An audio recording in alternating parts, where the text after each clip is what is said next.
संतोष sir, PNB देखिए,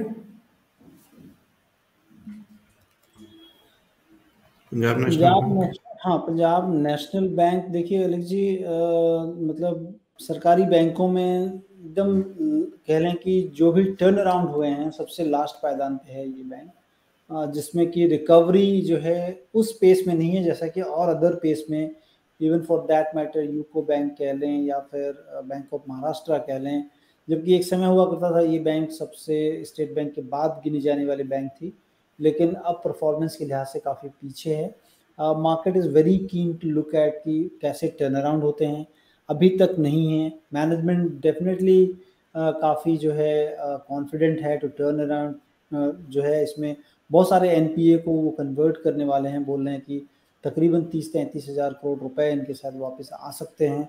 but ये सारी मतलब गुड्डी गुड्डी पिक्चर है, अभी तक नहीं है, और दूसरी बैंकों में ये सारा रिफ्लेक्शन देखने को मिल रहा है। अब जब ये रिफ्लेक्शन मिलेगा पहली चीज़ फंडामेंटली, तब मुझे लगता है कि उस समय हो सकता है स्टॉक प्राइस जल्दी डबल हो जाए, क्योंकि इनके साथ ही अगर आप देखें यूनियन बैंक था, और दोनों के प्राइस एक 40 रुपये के पास हुआ करते थे, और एक मोर देन डबल हो गया ऑलरेडी होके, अब करेक्शन में है। लेकिन ये बैंक धीरे धीरे चली, क्योंकि मार्केट नोज की इसमें अभी वो चीज़ें जो कि यूनियन बैंक में देखने को मिली हैं इस बैंक में नहीं मिली हैं। तो ये फंडामेंटली थोड़ा लगाड़ है, आपको ये चीज़ एकदम ध्यान में रखना चाहिए। और मुझे लगता है कि इसमें अगर टेक्निकल की बात कर लें तो मैं 1 मिनट बताता हूँ आपको।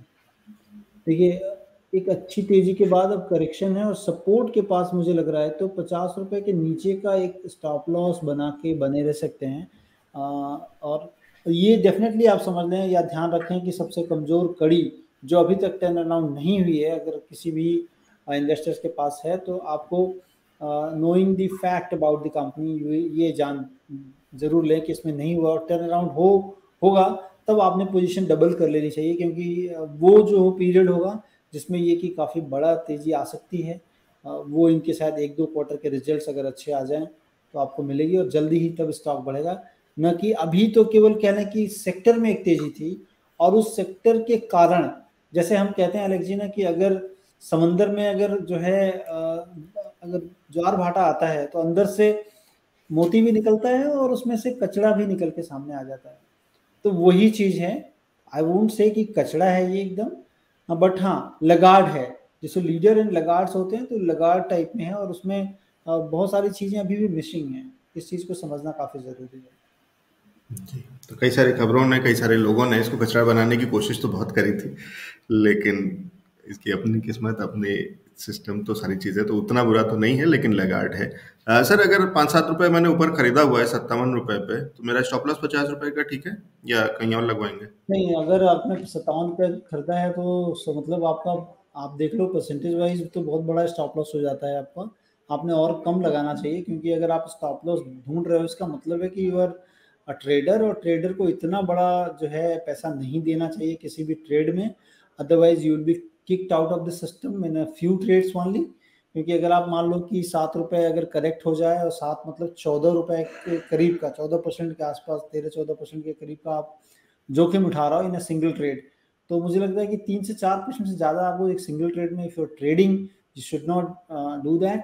और अभी तो लेट हो चुका है, मतलब तो ये देख लें कि रिस्क जो है काफ़ी लिया है आपने, और काफ़ी उछले स्तरों से लिया है। दूसरी एक चीज़ और, पीएनबी के साथ जो घटना हुई है एलेक्स जी, मैं वो भी एक बार जिक्र करना चाहूँगा कि इनका जो मर्जर हुआ है वो काफ़ी कमज़ोर कड़ियों के साथ मर्जर कर दिया गया है। जैसे कि कलकत्ता की एक बैंक थी, मतलब सरकारी बैंक थी, यूनाइटेड बैंक ऑफ इंडिया, वो काफ़ी कमज़ोर थी ऑलरेडी, उनके एनपीए काफ़ी ख़राब थे। और दूसरी एक ओरिएंटल बैंक ऑफ कॉमर्स के साथ उनका मर्जर किया गया, जो कि ग्लोबल ट्रस्ट बैंक को जिन्होंने एक्वायर किया था, जो कि डूबती हुई एक बैंक थी, जिसको कि जो है आरबीआई ने रेजोल्यूशन के थ्रू उसको मर्ज किया था डिपॉजिटर्स को बचाने के लिए। तो ये कमज़ोर कड़ियाँ सब एक जगह इकट्ठी हो गई हैं और इस बैंक में, और ये प्रॉब्लम इस बैंक के साथ है, जिसके कारण कि हम रिकवरी देख रहे हैं at a very slower space. ठीक है, इन्होंने 10 रुपए के मुनाफे के लिए खरीदा था, 57 पे खरीदा था, कहा, कहीं सुना होगा कि 67 तक के टारगेट्स आ सकते हैं, तो इसलिए लिया था।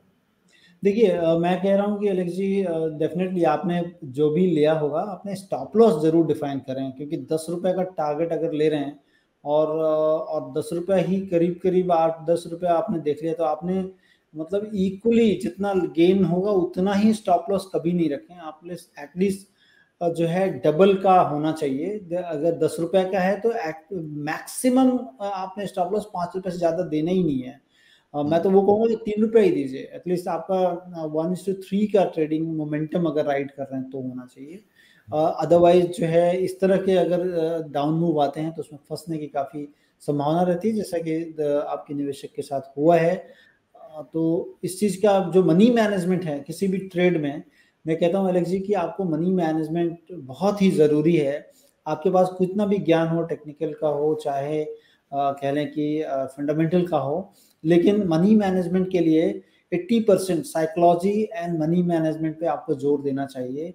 Otherwise you will be kicked out of the investing community. अगर इस तरह के लॉसेस होंगे पोर्टफोलियो पे तो आप जो है सिस्टम से बाहर हो जाओगे।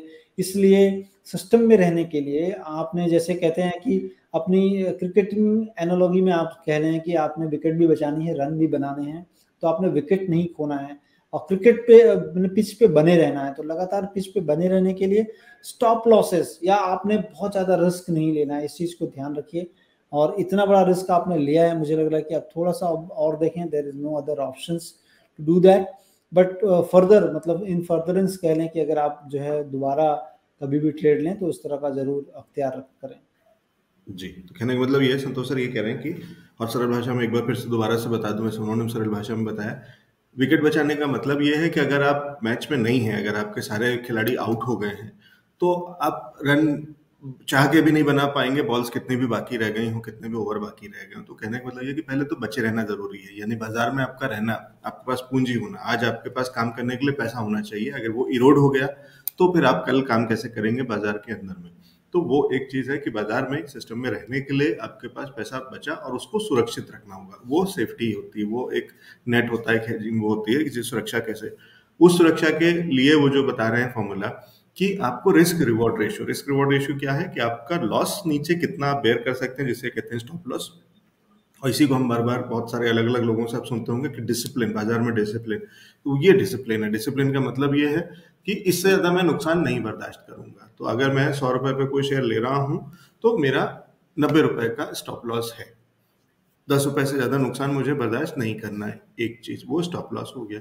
रिवॉर्ड, आपने टारगेट्स क्या सेट किए हुए हैं कितना, इस दोनों का जो रेशियो है उसको रिस्क और रिवॉर्ड रेशियो बोलते हैं। 10 रुपए का आपने रिस्क तय कर लिया तो इसके ऊपर 30 रुपए का रिवॉर्ड होना चाहिए। तो अगर आपका टारगेट 30 रुपए का है तो आपका स्टॉप लॉस 10 रुपए से ज्यादा नहीं होना चाहिए। संतोष जी अभी जो कह रहे हैं, वैसे कह रहे हैं कि 50% तो कम से कम, तो मतलब अगर आपका जो टारगेट है वो 30 रुपए का है तो आपका 15 रुपए से ज्यादा तो किसी भी हालत में स्टॉप लॉस नीचे की तरफ नहीं होना चाहिए, और कम हो तो उतना ज्यादा अच्छा है। तो ये एक रेंज है, ये आपने तय करना होता है। तो वो ठीक है कि कुछ लोग ज्यादा रिस्की और वाली चीजें, लेकिन आप ये मान के चलिए कि इससे ज्यादा लॉस नहीं लेना है, यानी इससे ज्यादा इसके नीचे डीप स्टॉप लॉस नहीं होना है।